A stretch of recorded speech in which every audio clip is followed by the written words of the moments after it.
नमस्कार। आज हम एक ऐसी जगह की पड़ताल कर रहे हैं जो काफी समय से मतलब आधी सदी से भी ज्यादा विवादों में घिरी हुई है। पश्चिमी सहारा, उत्तर पश्चिमी अफ्रीका का ये इलाका जिसका अपना एक इतिहास है, अपनी पहचान है, पर आज भी दुनिया के नक्शे पर एक एक अनसुलझी पहेली जैसा है। हमारे पास इस विषय पर कुछ जानकारी, कुछ दस्तावेज हैं और आज हमारी कोशिश रहेगी कि मिलकर इस मुश्किल मुद्दे की तह तक जाएं। समझें कि यहाँ असल में झगड़ा किस बात का है, कौन लोग इसमें शामिल हैं और ये क्यों इतने सालों बाद भी सुलझ नहीं पाया है। और दिलचस्प बात यह है कि ये इलाका मतलब प्राकृतिक खनिजों से भरा हुआ है। फॉस्फेट तो बहुत है यहाँ। फिर भी दुनिया इसे उन गिनी चुनी जगहों में गिनती है जो गैर स्वशासित क्षेत्र है, मतलब जिसका कानूनी और राजनीतिक भविष्य अभी तय होना है। चलिए कोशिश करते हैं इस उलझे धागे को सुलझाने की। तो सबसे पहले ये है कहाँ?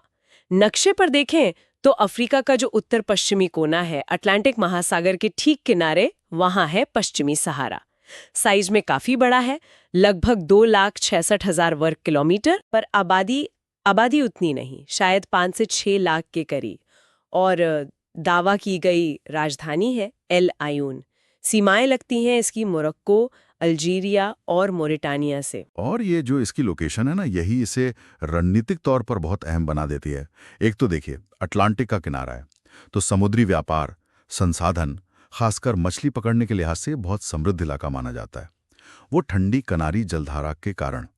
दूसरा, इसकी जो स्थिति है वो इसे मोरक्को और अल्जीरिया जैसी जो क्षेत्रीय ताकतें हैं उनके बीच एक एक टकराव का बिंदु भी बनाती है।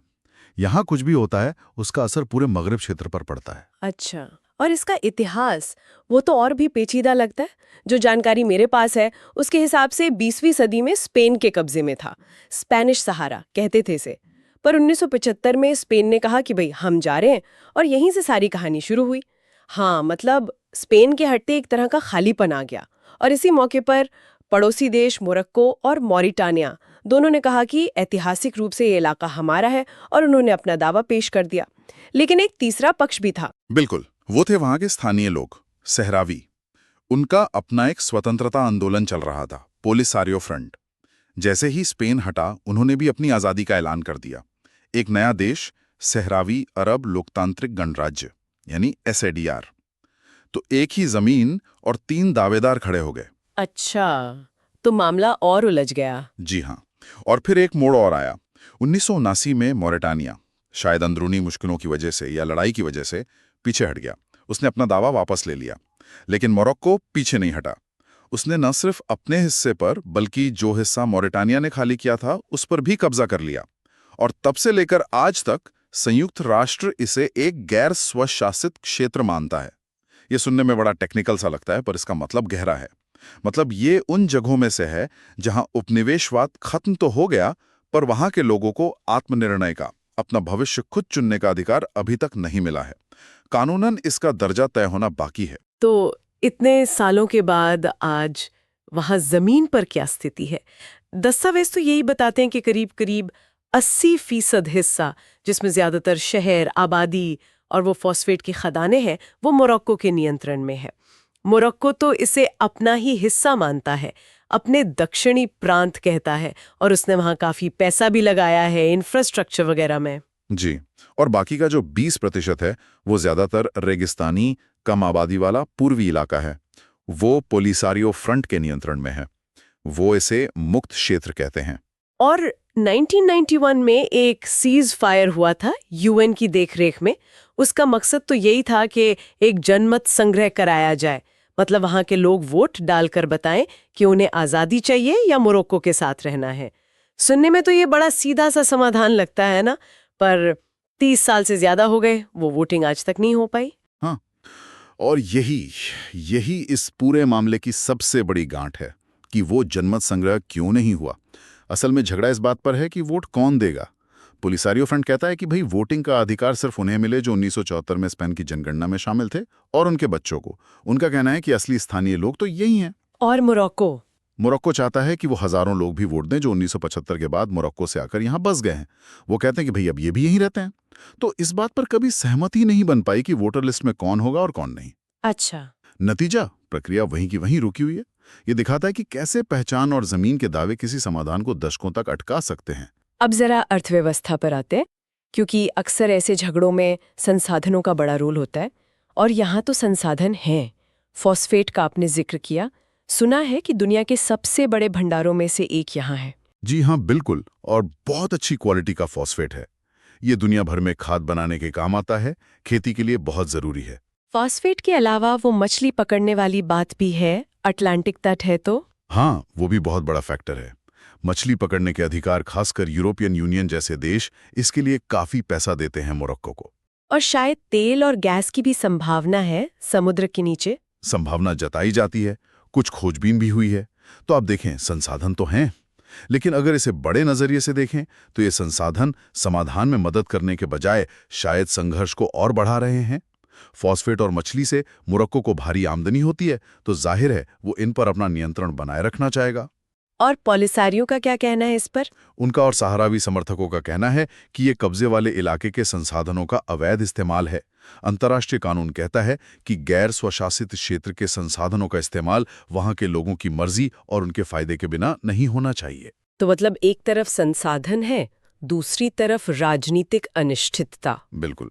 और इसका नतीजा ये है कि इस अमीरी का फायदा स्थानीय लोगों तक, खासकर उन शरणार्थियों तक नहीं पहुंच पाता जो कैंपों में रह रहे हैं। बाहर से निवेश भी कम आता है इसी विवाद के कारण। और इस पूरी कहानी के बीच में है वो लोग जिनके लिए ये सब हो रहा है, सहारावी लोग। उनकी अपनी एक पहचान है, संस्कृति है। अरबी और बर्बर मूल के हैं ये लोग। इनकी भाषा हस्सानिया अरबी है, धर्म सुन्नी इस्लाम। पहले तो ये ज्यादातर खाना बदोश थे, रेगिस्तान में ऊँटों के साथ घूमते थे जी।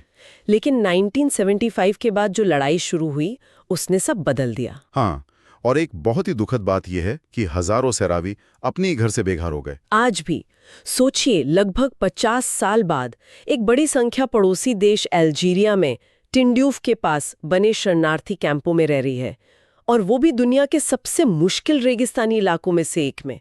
गर्मी, पानी की कमी, सुविधाओं का अभाव और भविष्य का पता नहीं। ये स्थिति वाकई बहुत गंभीर मानवाधिकार सवाल खड़े करती है। उन कैंपों में कई पीढ़ियां पैदा हो चुकी हैं जिन्होंने अपनी जमीन कभी देखी ही नहीं। उनका भविष्य क्या है? और सिर्फ कैंपों की बात नहीं है, जो सहारावी लोग मोरक्को के नियंत्रण वाले पश्चिमी सहारा में रहते हैं, उनके मानवाधिकारों को लेकर भी चिंताएं हैं।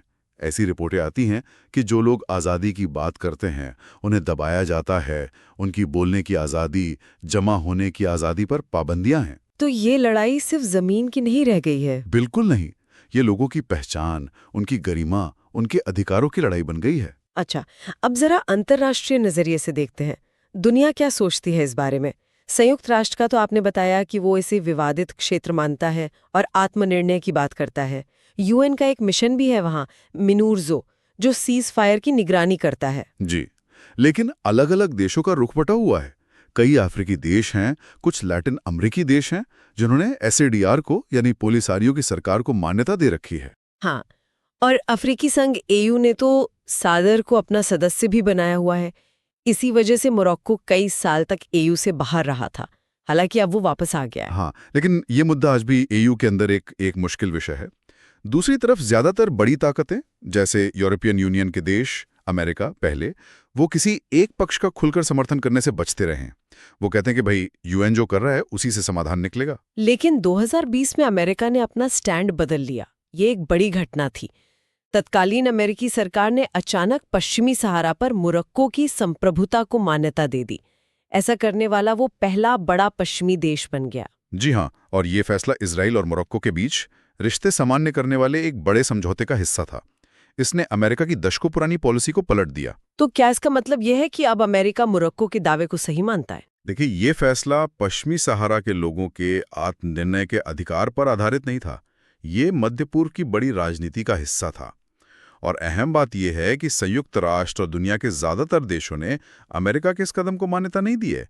वो आज भी यही मानते हैं कि अंतिम फैसला बातचीत से और सहारावी लोगों की मर्जी से होना चाहिए, जैसा कि यूएन के प्रस्ताव कहते हैं। तो मतलब स्थिति अभी भी उलझी हुई है। बिल्कुल, जमीनी स्तर पर तनाव है, कभी कभी सीज फायर टूटता भी है, मानवाधिकार का मुद्दा है, और कूटनीतिक स्तर पर कोई साफ रास्ता फिलहाल तो नजर नहीं आता। तो इस पूरी चर्चा को समेटें तो क्या समझ आता है?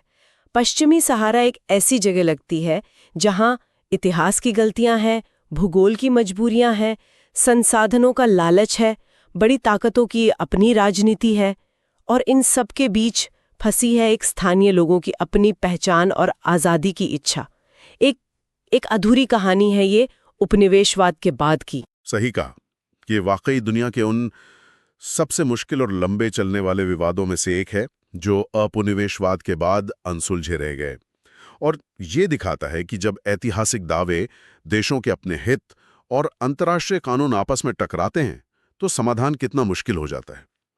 ये सिर्फ अफ्रीका के लिए तनाव की वजह नहीं है, ये पूरी अंतर्राष्ट्रीय बिरादरी की एक परीक्षा भी है कि वो आत्मनिर्णय जैसे सिद्धांतों को कैसे लागू करवा पाती है और पीड़ितों को न्याय कैसे दिला पाती है।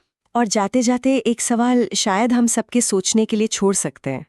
इतने दशकों का गतिरोध देख लिया, यूएन की कोशिशों की सीमाएं देख ली, सहरावी लोगों की पीढ़ियों की पीड़ा देख ली, तो क्या ये जो जनमत संग्रह का मॉडल है जो काम नहीं कर रहा, क्या इससे हटकर सोचने की जरूरत है?